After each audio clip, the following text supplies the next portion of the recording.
السلام علیکم ورحمۃ اللہ تعالی وبرکاتہ۔ جامعہ رضویہ منظر اسلام کے آن لائن سبق میں آپ کا خیر مقدم ہے۔ پیارے بچوں، کھولتے ہیں اپنی کتاب شرح العقائد صفحہ نمبر 75۔ کچھ عبارت پڑھ لیتے ہیں۔ بسم اللہ الرحمن الرحیم۔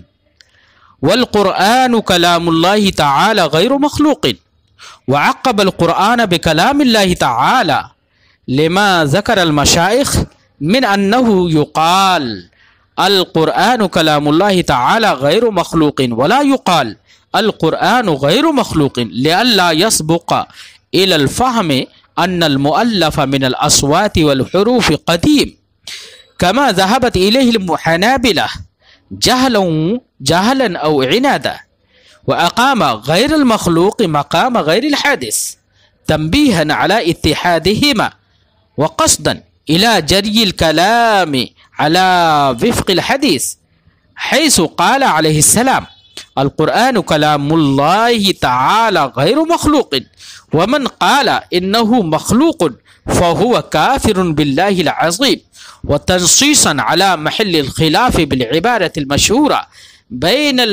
فيما بين الفريقين، وهو أن القرآن مخلوق أو غير مخلوق، ولهذا تترجم هذه المسألة بمسألة خلق القرآن إلى آخر العبارة۔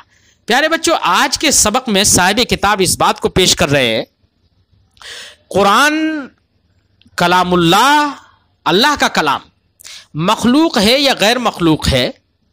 اس سلسلے میں اہل سنت و جماعت اور معتزلہ کے درمیان اختلاف ہے، اور یہ مشہور اختلاف ہے کہ معتزلہ خلق قرآن کا قول کرتے ہیں اور اہل سنت و جماعت خلق قرآن کا قول نہیں کرتے۔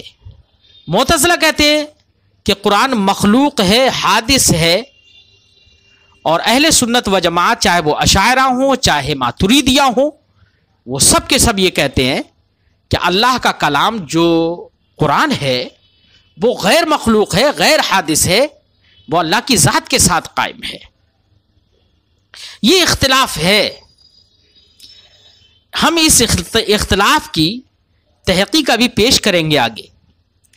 پہلے صاحب کتاب نے جو ماتن نے جو جملہ بولا، وہ جملہ یہ بولا والقرآن کلام اللہ تعالی غیر مخلوق۔ تو قرآن، لفظ قرآن بھی کہہ دیا، چاہتے تو مصنف یہ بھی کہہ سکتے تھے والقرآن غیر مخلوق، یہ بھی کہہ سکتے تھے، لیکن قرآن کہنے کے بعد کلام اللہ بھی ساتھ میں کہہ دیا۔ اس کی وجہ کیا ہے؟ اس کی وجہ یہ ہے بچوں کہ اگر صرف اتنا کہتے کہ القرآن غیر مخلوق، تو ہمارا اور تمہارا سب کا ذہن کس کی طرف پہنچتا ہے قرآن بول کر؟ اسی کی طرف نہ کہ جو ہم دو دفتیوں کے بیچ میں دیکھتے ہیں، پڑھتے ہیں روزانہ، جس کو اس کی طرف جاتا ہے ہمارا ذہن۔ اور یہ تو غیر مخلوق نہیں بلکہ یہ تو مخلوق ہے، کیونکہ اس میں تو حروف لکھے ہوئے ہیں، صورتیں ایک دوسرے سے جڑی ہوئی ہیں، الفاظ کی ترتیب ہے، حروف کی ترتیب ہے، یہ تو نظم مؤلف ہے، یہ تو سب کے سب مخلوق ہیں اور حادث ہیں۔ اور اس کو یہ اللہ کا کلام مطلب اس معنی کر کے اللہ کی ذات کے ساتھ قائم ہے، یہ وہ والا کلام نہیں ہے، بلکہ یہ اللہ کی ذات کے ساتھ جو کلام ہے قائم، اس پر دلالت کرنے والا ہے یہ کلام۔ تو اس لیے مصنف نے آگے فرمایا کلام اللہ، تاکہ یہ وہم نہ ہو جائے، یہ ہمارا ذہن اس لکھی ہوئی جو ہم اپنے نگاہوں کے سامنے لکھی ہوئی جس کی ہم تلاوت کرتے ہیں، جو اصوات، جو حروف و نقوش سے مرتب ہے، اس کی طرف ہمارا ذہن نہ پہنچ جائے۔ اس لیے قرآن کے آگے مصنف نے کہا کلام اللہ، قرآن جو اللہ کا کلام ہے، یعنی جو اللہ کے ذات کے ساتھ قائم ہے، وہ غیر مخلوق ہے، اور جس کو ہم پڑھتے ہیں جو کلام الہی پر دلالت کرتا ہے، یہ تو مخلوق ہے۔ اس کو تو ہم بھی مخلوق کہتے ہیں۔ بات سمجھائے بچوں؟ اس لیے قرآن کے بعد مصنف نے کلام اللہ بڑھایا۔ شارح اسی کو فرماتے ہیں، بیان کرتے ہیں، فرماتے ہیں وعقب القرآن بکلام اللہ، مصنف قرآن کے بعد کلام اللہ لفظ لے کر آئے۔ کلام اللہ تعالی کہا نا، کیوں؟ لما ذکر المشائخ، کیونکہ مشائخ نے یہ بات ذکر کی ہے کہ من انہ یقال، کہ یہ کہا جائے گا القرآن کلام اللہ تعالی غیر مخلوق، یہ کہا جائے گا، ولا یقال یہ نہیں کہا جائے گا القرآن غیر مخلوق، یہ نہیں کہا جائے گا. کیوں؟ لئلا یسبق الی الفہم ان المؤلف من الاصوات والحروف قدیم، تاکہ ہم فہم کی طرف، ہماری سمجھوں کی طرف، ہماری کم فہمی جو ہے نا، ہماری اس فہم کی طرف یہ سبقت نہ کر جائے، کہیں یہ بات سبقت نہ کر جائے کہ اصوات و حروف سے جو مرکب ہے وہ قدیم ہے، وہ غیر مخلوق ہے. یہ ہمارے ذہنوں میں نہ آ جائے، یہ ہمارے فہم میں نہ آ جائے کہیں. کما ذہبت الیہ الحنابلہ، جیسے کہ حنابلہ مبتدعہ اسی بات کی طرف چلے گئے جہلن اور یا عنادت، کہ بڑے بڑے وہ جہالت اور عناد کی بنا پر اس بات کی طرف چلے گئے کہ جو اصوات و حروف ہے نا وہ بھی قدیم ہیں. بلکہ انہوں نے تو یہ تک کہہ دیا کہ جو غلاف ہے نا قرآن پاک پر جس کو ہم پڑھتے ہیں اس پر جو غلاف چڑھا ہوا ہے وہ بھی قدیم ہے. انہوں نے تو اس حد تک کہہ دیا. بات سمجھ آئی بچوں؟ ہاں، تو یہ ان کی جہالت تو کتنی زیادہ جہالت ہے کہ غلاف کو بھی قدیم کہہ دیا، جلد کو بھی قدیم کہہ دیا، جا کے نفس مصحف کو قدیم کہتے. یہ ان کی جہالت پر بہت بڑی دلیل ہے. بات سمجھائے بچوں؟ ہاں، فرماتے ہیں وہ اقام غیر المخلوق مقام غیر الحادث. ایسی صاحب متن نے یہاں پر غیر و مخلوق کہا ہے، اور القرآن و کلام اللہ تعالی غیر و مخلوق. اگر چاہتے تو یہ بھی تو کہہ سکتے تھے والقرآن و کلام اللہ تعالی غیر و حادث، یہ بھی تو کہہ سکتے تھے، چونکہ ماقبل میں ساری بحثیں حادث اور قدیم سے ہی چل رہی تھیں تو غیر و حادث کہہ سکتے تھے، لیکن غیر و حادث نہ کہہ کر کے غیر و مخلوق کہا. یہ کیوں؟ اس کی وجہ یہ، حالانکہ اس کی وجہ کیا ہے تو شارح اس کی 3 وجہ بتا رہے ہیں. ایک وجہ تو یہ بتا رہے ہیں کہ یہ مصنف کو اس بات پر تنبیہ کرنا ہے کہ غیر و مخلوق اور غیر و حادث مصداق کے اعتبار سے دونوں متحد ہیں. جو غیر مخلوق ہوگا وہی غیر حادث ہوگا، جو غیر حادث ہوگا وہ غیر مخلوق ہوگا. تو دونوں لفظ غیر مخلوق اور غیر حادث مصداق کے لحاظ سے دونوں متحد ہیں. اس لیے مصنف نے اس بات پر تنبیہ کرنے کے لیے، دونوں کا اتحاد سمجھ میں آئے، اس پر تنبیہ کرنے کے لیے غیر و مخلوق کہا. اور دوسری ایک وجہ یہ بھی ہے کہ حدیث پاک کے اندر بھی جو حدیث پاک میں جو الفاظ وارد ہے، مصنف نے چاہا کہ متن میں بعینہ ہی ویسے ہی الفاظ نقل کر دے. کیونکہ حدیث پاک میں یہ الفاظ ہیں کہ نبی کریم صلی اللہ علیہ وسلم، حضرت ابو ہریرہ رضی اللہ تعالیٰ عنہ سے یہ حدیث مروی ہے. ابن عدی نے اپنی کامل میں اس کی تخریج بھی کی ہے، اور اس کو ابن جوزی نے موضوعات میں ذکر کیا ہے. بہرحال جو حدیث ذکر کرنے جا رہے ہیں ہم، وہ حدیث یا تو یہ کہو کہ قابل تعویل ہے یا اخبار آحاد سے ایک خبر ہے. وہ بات سمجھ میں آئی بچوں؟ بہرحال سرکار دو عالم صلی اللہ علیہ وسلم نے فرمایا کیا؟ القرآن کلام اللہ تعالی غیر مخلوق ومن قال انہ مخلوق فہو کافر باللہ العظیم. یہ سرکار نے فرمایا. تو کون سرکار کی حدیث میں یہی لفظ ہے کہ القرآن و کلام اللہ تعالی غیر و مخلوق. مصنف نے بیانہ پوری حدیث کا وہ ٹکڑا اٹھا کر اپنے متن میں رکھ دیا. تو یہ حدیث کی موافقت ہو گئی نا؟ بات سمجھائی بچوں؟ تو اس لیے غیر و مخلوق کہا، غیر و حادث نہیں کہا. اور دوسری ایک وجہ یہ بھی ہے، تیسری وجہ بتا رہے ہیں صاحب شرح کہ غیر و مخلوق کہنے کی ایک وجہ یہ بھی ہے کہ معتزلہ اور اہل سنت کے مابین جو اختلاف ہے قرآن کلام اللہ کے مخلوق اور غیر مخلوق ہونے میں، اختلاف ہی مخلوق اور غیر مخلوق ہو لفظ لے کر ہی ہے. اختلاف مشہور ہی اسی عبارت سے ہے اختلاف، کہ کہا جاتا ہے کہ قرآن مخلوق ہے یا غیر مخلوق ہے. مخلوق ہے یہ معتزلہ کا قول ہے، اور غیر مخلوق ہے قرآن کلام اللہ غیر مخلوق ہے یہ اہل سنت کا قول ہے. تو اسی لیے اس مسئلے کو مسئلہ خلق قرآن سے تعبیر بھی کیا جاتا ہے، اس کی ترجمانی بھی مسئلہ خلق قرآن سے کی جاتی ہے. تو جن لفظوں کے ذریعے سے، جس عبارت کے ذریعے سے اہل سنت و جماعت اور معتزلہ کے درمیان اختلاف تھا، اسی عبارت کو مصنف نے پیش کر دیا ہے. یہ 3 وجہ صاحب شرح نے بیان کی، ہم بھی بیان کر دیتے ہیں، اس کو ہم ترجمہ کر دیتے ہیں. فرماتے ہیں مصنف وَأَقَامَ غَيْرَ الْمَخْلُوق وَأَقَامَ غَيْرُ الْمَخْلُوق مقام غیر الحادث. غیر مخلوق کو غیر و حادث کی جگہ پر رکھ دیا مصنف نے. غیر و حادث نہیں کہا بلکہ غیر مخلوق کہا. کیوں؟ تنبیہا علی اتحادہما، تنبیہ کرنے کے لیے اس بات پر کہ یہ دونوں غیر مخلوق اور غیر حادث دونوں متحد ہے مصداق کے اعتبار سے. وقصدن، اور دوسری وجہ بتا رہے ہیں وقصدن الی جری الکلام علی وفق الحدیث، اور اس بات کا قصد کرتے ہوئے مصنف نے غیر مخلوق کہا تاکہ کلام جاری ہو جائے حدیث کے موافقت پر، حدیث کے موافق کلام جاری کرنے کے لیے. حیث قال علیہ السلام، اس طور سے کہ نبی کریم صلی اللہ علیہ وسلم نے فرمایا ہے القرآن کلام اللہ تعالی غیر مخلوق ومن قال انہ مخلوق فہو کافر باللہ العظیم. یہ حدیث پاک ہے. تو القرآن کلام اللہ تعالی غیر مخلوق پورا یہی ٹکڑا اٹھا کے مصنف نے متن میں رکھ دیا تاکہ حدیث کی موافقت ہو جائے. بات سمجھائی؟ نبی نے فرمایا، اس کا ترجمہ ہے قرآن کلام اللہ تعالی، قرآن جو اللہ کا کلام ہے وہ غیر مخلوق ہے. ومن قال انہ مخلوق، اور جس نے قرآن کو مخلوق کہا فہو کافر باللہ العظیم، تو وہ اللہ عظمت والے اللہ کے ساتھ کفر کرنے والا ہے. تو یہاں پر کافر سے مراد بچوں ایک تو یہ کہ یہ حدیث پاک اخبار احاد سے ہے، اس لیے اس حدیث پاک کی بنا پر معتزلہ کی تکفیر نہیں کی جا سکتی ہے. دوسری وجہ یہ بھی ہے کہ اس حدیث پاک میں کافر باللہ العظیم جو ہے یہاں پر تعویل کا احتمال ہے کہ کافر بے معنی کفران نعمت ہے، کہ وہ کفران اللہ کے نعمتوں کی کے ساتھ ناشکری کرنے والا ہے، کفران کرنے والا ہے، یہ مراد ہے. بات سمجھ آئی بچوں؟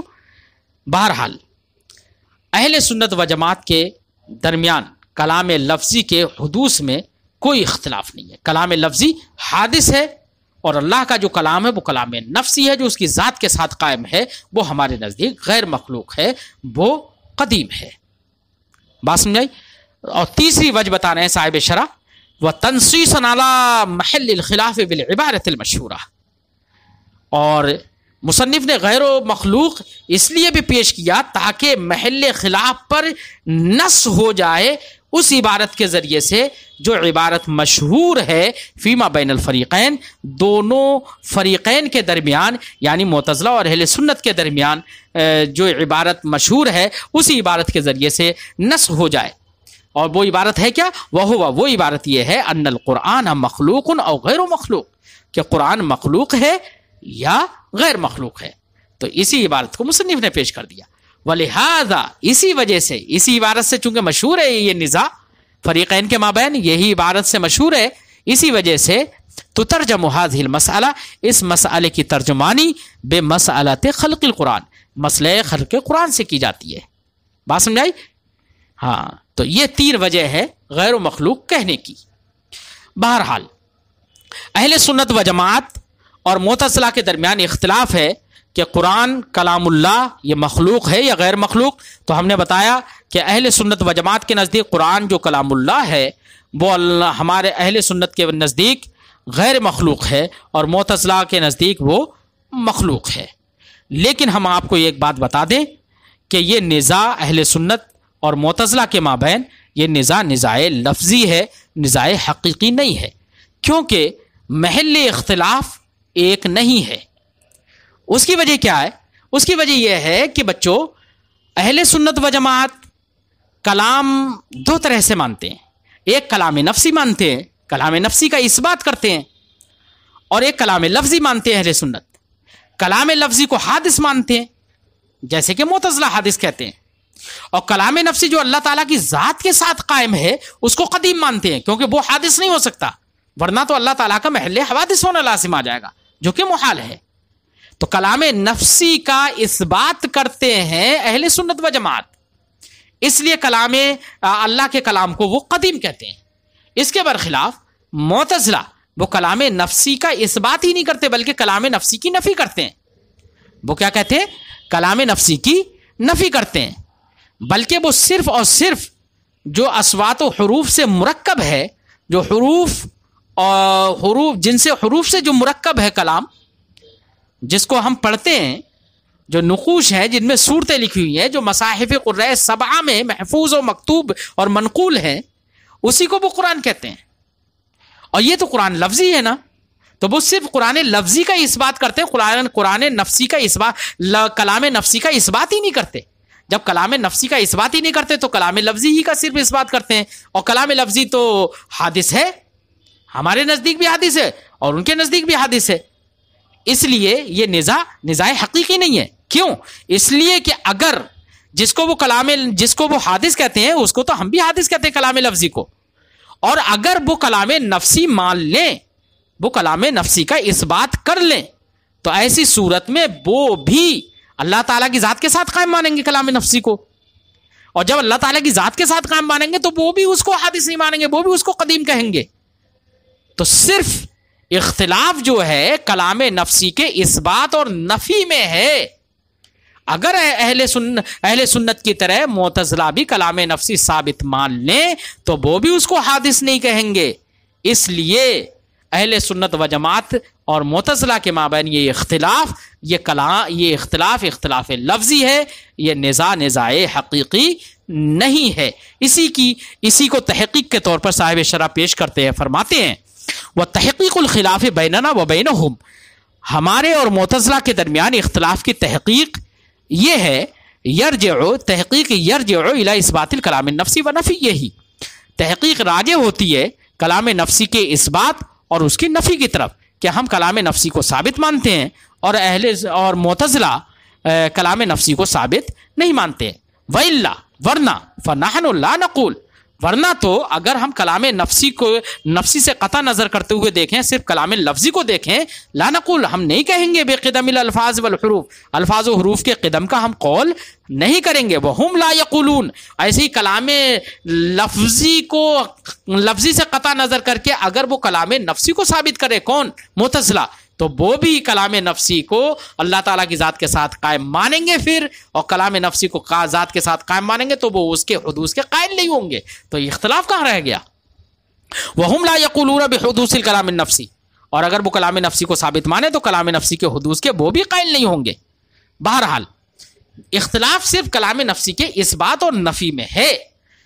ہماری دلیل یہ ہے کہ کلام نفسی ثابت ہے۔ دلیل کیا ہے ہماری دلیل یہ ہے، اللہ رب العزت کے متکلم ہونے کے بارے میں صحابہ کرام سے، انبیاء علیہم الصلاۃ والسلام سے تواتراً منقول ہے کہ اللہ رب العزت متکلم ہے، کیونکہ ہر نبی یہ فرماتے چلے آئے کہ اللہ نے یہ حکم دیا، اللہ نے یہ نہیں فرمائی، اللہ نے یہ خبر دی ہے نا، یہ تمام انبیاء کہتے چلے آئے، اور خبر و نہیں اور امر یہ سب کے سب کیا ہیں؟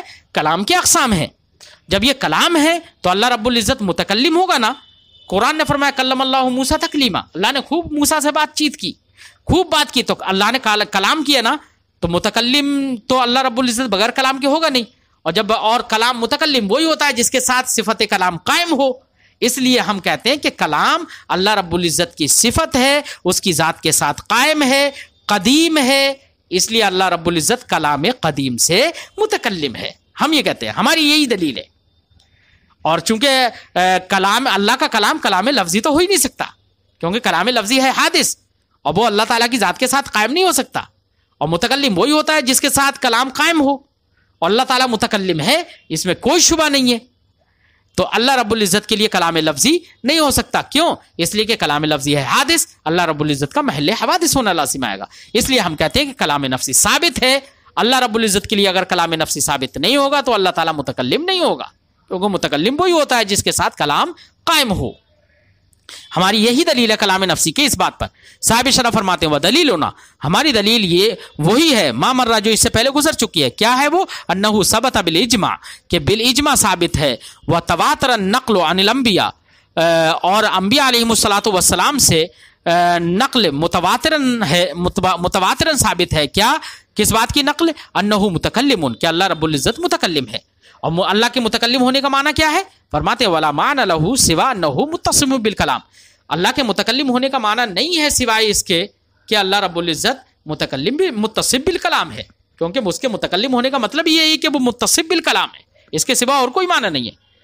یہ نہیں ہے کہ اللہ رب العزت متکلم ہے لیکن کلام کے سے متصف نہیں ہے، بلکہ کلام لوح محفوظ میں ہے، کلام لسان جبریل پر ہے، کلام قلب رسول پر ہے۔ ایجاد حروف کے معنی میں متکلم نہیں ہے جیسے کہ معتزلہ کہتے ہیں. بات سمجھ آئی؟ اس لیے اللہ رب العزت کے ساتھ جو کلام قائم ہے اسی سے وہ متصف ہے، وہ ہے قدیم، کیونکہ اللہ تعالیٰ کی ذات کے ساتھ کسی حادث کا قیام محال ہے. فرماتے وہ یمتنع قیام اللفظ الحادث، لفظی حادث کا قیام اللہ کی ذات کے ساتھ محال ہے. فتعین النفسی القدیم، تو کلام نفسی قدیم متعین ہو گیا. بات سمجھ میں آ گئی بچوں؟ آگے فرماتے وہ اما استدلالہم، رہا معتزلہ کا استدلال. معتزلہ بھی اپنے استدلال کرتے ہیں کہ اللہ رب العزت متکلم ہے اور کلام جو ہے وہ اللہ رب العزت کلام سے متصف نہیں ہے، بلکہ اس کا کلام جو ہے وہ اصوات و حروف کی جنس سے ہے، تالیف کی جنس سے ہے. انزال قرآن کلام، اللہ کا کلام موصوف ہے عربی ہونے سے، اللہ کا کلام موصوف ہے کہیں منزل ہونے سے، کہیں نازل ہونے سے موصوف ہے، کہیں انزال سے اتصاف ہے، کہیں تنزیل سے اتصاف ہے، کہیں تنظیم سے اتصاف ہے، کہیں تالیف سے اتصاف ہے. اور ان تمام چیزوں سے موصوف ہونا، عربی سے موصوف ہونا، یہ سب کے سب یہ سارے کے سارے صفات حادث ہیں، حادث کی صفات ہیں. اس لیے اللہ کا کلام کو وہ حادث مانتے ہیں. میں بھی کہتا ہوں، ہمارے اہل سنت و جماعت کے علماء بھی کہتے ہیں کہ ہاں قرآن جو مصاحف قرۂ سبعہ میں مکتوب ہے نا، یہ قرآن تو صفات حادث ہی سے موصوف ہے، انزال اور عربی ہونے سے موصوف ہے. تو یہ تو حادث ہے، اس کلام لفظی کو تو ہم بھی حادث مانتے ہیں بھائی. فرماتے ہیں اما استدلالہم، رہا معتزلہ کا استدلال، بأن القرآن متصف بما هو من صفات المخلوق، اس بات سے ہے ان کا استدلال کہ قرآن موصوف ہے اس سے، ان صفات سے جو کہ صفات مخلوق ہیں، وسمات الحدوث جو کہ حدوث کی علامتیں ہیں. مثلا تالیف سے موصوف ہے، تنظیم سے موصوف ہے، انزال سے موصوف ہے، تنزیل سے موصوف ہے. وکونہ عربیا مسموعا فصیحا معجزا، ایسے ہی اس کا عربی ہونے سے موصوف ہے، اس کا عربی ہونا، مسموع ہونا، فصیح ہونا، معجز ہونا، الی غیر ذالک. اس کے علاوہ بہت ساری ایسی صفات سے موصوف ہے جو کہ صفات حادث ہیں، صفات مخلوق ہیں. بات سمجھائی بچوں؟ لیکن ان معتزلہ کا یہ استدلال ان لوگوں کے خلاف تو حجت بنے گا جو کہ اللہ کے کلام کو قدیم کہتے ہیں، یعنی اس نظم مؤلف کو، اس ان حروف سے مرکب نظم کو جو قدیم کہتے ہیں، یعنی جیسے کہ حنابلہ ہیں، وہ تو جلد اور غلاف کو بھی قدیم کہہ دیتے ہیں. ان کے خلاف تو حجت ہوگی یہ ان کی کہ صفات حدوث سے موصوف ہے قرآن، تو وہ قدیم کیسے ہو سکتا ہے؟ تو یہ حنابلہ کے خلاف تو حجت ہوگی، ہمارے خلاف حجت نہیں ہوگی. کیوں؟ اس لیے کہ ہمارے خلاف حجت اس لیے نہیں ہوگی کہ تو جس نظم کو وہ حادث کہہ رہے ہیں نا، اس کو تو ہم بھی حادث کہتے ہیں، تو ہمارے خلاف حجت کہاں ہوئی؟ یہ تو حنابلہ کے خلاف حجت ہوئی. فرماتے ہیں وَإِنَّمَا يَقُومُ حُجَّةً عَلَى الْحَنَابِلَةِ، یہ ان کا استدلال حجت کے طور پر قائم ہوگا حنابلہ کے خلاف، لا علینا، ہمارے خلاف نہیں. کیوں؟ لأننا قائلون بحدوث النظم، کیونکہ نظم کے حدوث کے تو ہم خود ہی قائل ہیں. وإنما الكلام في المعنى القديم، ہماری گفتگو، ہمارا اختلاف جو ہے وہ معنی قدیم میں ہے کہ معنی قدیم جو اللہ تعالیٰ کی ذات کے ساتھ قائم ہے وہ ثابت ہے یا نہیں ہے.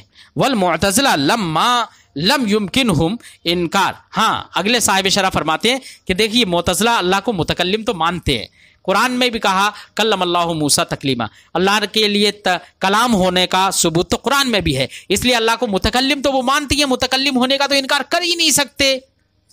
تو پھر اللہ کو جب متکلم مانتے تو کس معنی کر، جب کلام اس کی ذات کے ساتھ قائم نہیں مانتے تو وہ متکلم اس معنی کر مانتے ہیں بچوں کہ معتزلہ کہتے ہیں اللہ رب العزت متکلم ہے اس معنی کر کہ وہ ایجاد حروف فی الغیر کرتا ہے، ایجاد الحروف فی الغیر کے معنی میں اللہ کو متکلم مانتے ہیں. مثلا اللہ رب العزت آواز کو یا حروف کو لوح محفوظ میں پیدا فرما دیتا ہے، حضرت جبریل لوح محفوظ سے لے لیتے ہیں.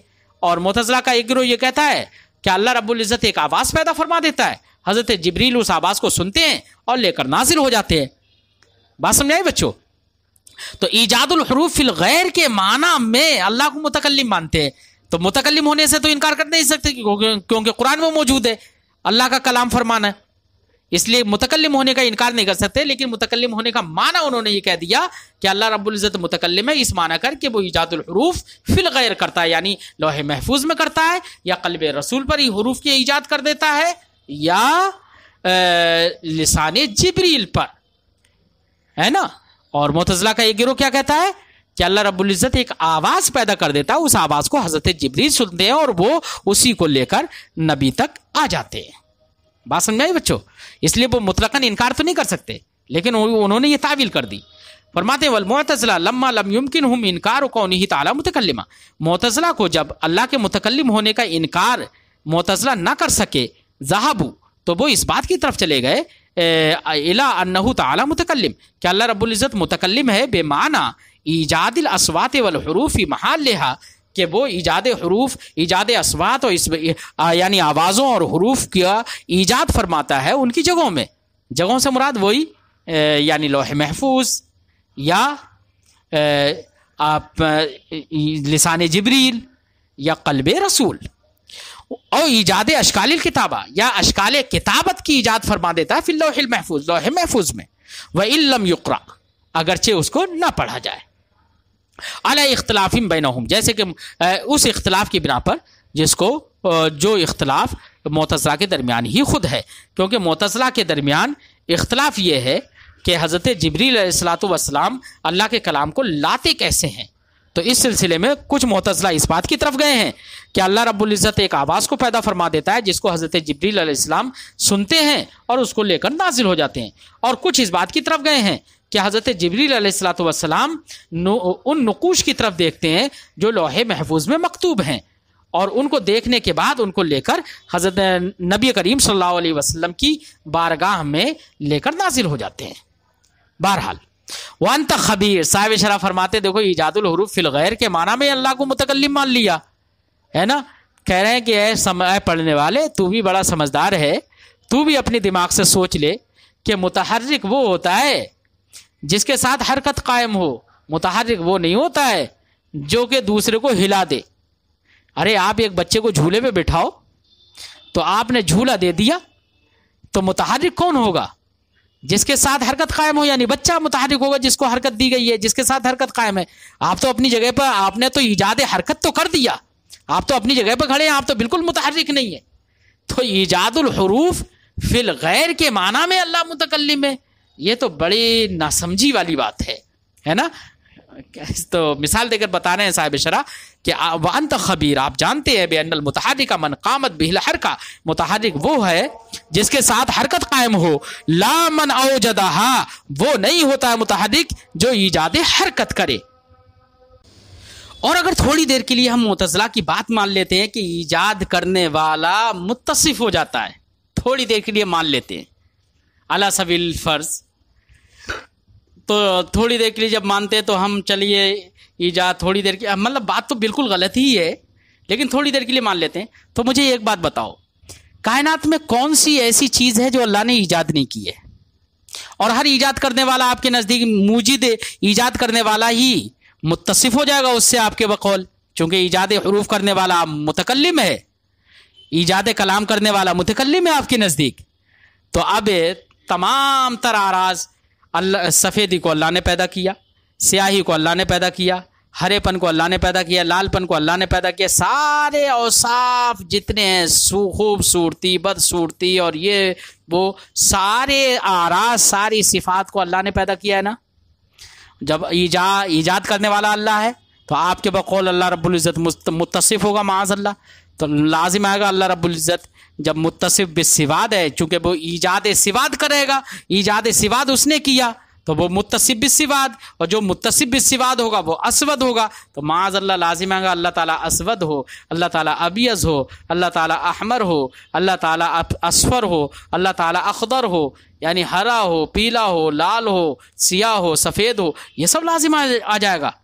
اور اللہ رب العزت ان تمام سے بالا تر ہے، دور ہے، پاک ہے، یہ سب جانتے ہیں، اس لیے معتزلہ کا یہ قول صحیح نہیں ہے۔